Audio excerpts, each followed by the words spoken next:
জানেন আমরা গতকালকে একটি গুরুত্বপূর্ণ অভিযান পরিচালনা করেছিলাম। এই অভিযানের উপর ভিত্তি করে আমরা আজকে একটি ব্রিফিংয়ের আয়োজন করেছি। তো বাংলাদেশ আমার অহংকার এই স্লোগান নিয়ে র্যাপিড অ্যাকশন ব্যাটালিয়ন প্রতিষ্ঠাকাল থেকেই সন্ত্রাস, জঙ্গিবাদ নির্মূল ও মাদক বিরোধী অভিযানের পাশাপাশি বিভিন্ন সময় চাঞ্চল্যকর অপরাধে জড়িত অপরাধীদের আইনের আওতায় এনে জনগণের সুনাম অর্জন করতে সক্ষম হয়েছে।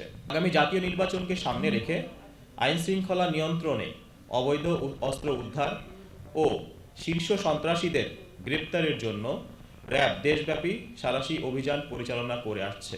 এরই ধারাবাহিকতায় গত 1 জানুয়ারি 2026 তারিখে দিবাগত রাতে র্যাব 4 এর একটি আভিযানিক দল গোপন সংবাদের ভিত্তিতে ঢাকা মহানগরীর শাহ আলী থানাধীন গোরার চটবাড়ি বেড়িবাঁধ এলাকায় অভিযান পরিচালনা করে। সেখানে অবৈধ অস্ত্রধারী 3 জন শীর্ষ সন্ত্রাসীকে গ্রেপ্তার করা হয়।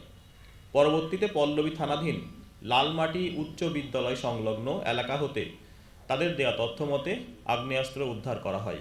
গ্রেপ্তারকৃত আসামিরা হলেন ফাইজুর রহমান মুক্তি ওরফে ডন মুক্তি, শাকির আহমেদ সুমন ওরফে হকি সুমন এবং গোলাম মোস্তফা কামাল বাপ্পি ওরফে শুটার বাপ্পি। উল্লেখ্য যে গত 29 ডিসেম্বর 2025 তারিখে আরেক শীর্ষ সন্ত্রাসী মোহাম্মদ সজীব ইসলাম ওরফে ভাগিনা সজীবকে একটি বিদেশি পিস্তল, একটি ম্যাগাজিন ও 3 রাউন্ড গুলিসহ র্যাব 4 আটক করেছিল।